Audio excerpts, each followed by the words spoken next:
ជាតិអង្គរកសាងនៅលើផ្ទៃដីមានទំហំ 20,000 ម៉ែត្រក្រឡានៅក្នុងខេត្តសៀមរាប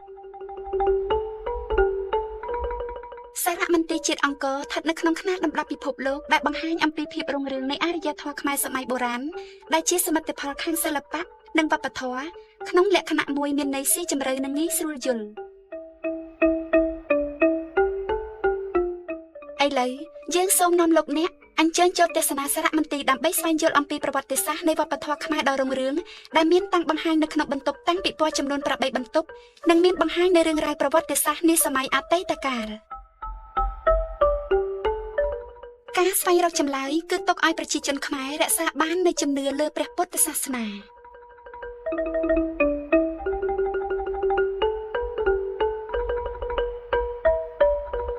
តើភាពងប់ងល់នឹងឧត្តមគតិអ្វីដែលបណ្ដាលឲ្យកើតមានឡើងនៅអាណាចក្រខ្មែរ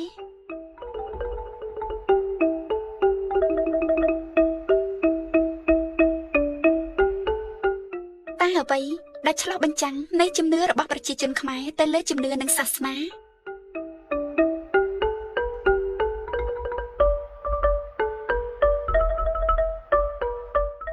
ចូលរៀនសូត្រអំពីប្រវត្តិនៃព្រះមហាក្សត្រខ្មែរកំពូលចំនួន4ព្រះអង្គដែលបានធ្វើឲ្យអាណាចក្រខ្មែរមានអរិយធម៌មួយល្បីល្បាញនៅលើពិភពលោក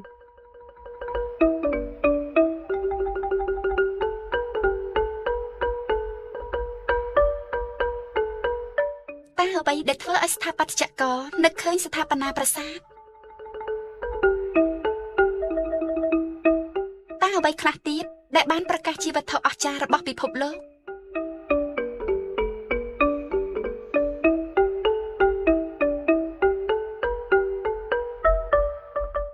អង្គរធំគឺជាទេវដ្ឋាននៃបុព្វបុរសដែលបានកសាងទុកមកជាច្រើនជំនាន់ដែលតំណាងឲ្យការទទួលយករបស់ប្រជាជនទៅលើព្រះពុទ្ធសាសនា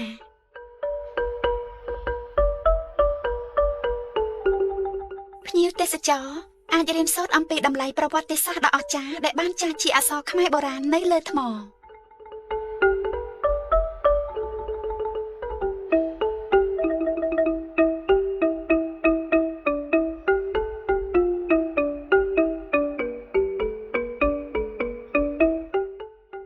សរសើរអំពីសោភ័ណភាពនិងសម្រស់ប្រឹមប្រែងនៃរចនាបថបុរាណដែលមានរចនានៅលើតួអង្គអប្សរដ៏គួរឲ្យប្រតិព័ទ្ធ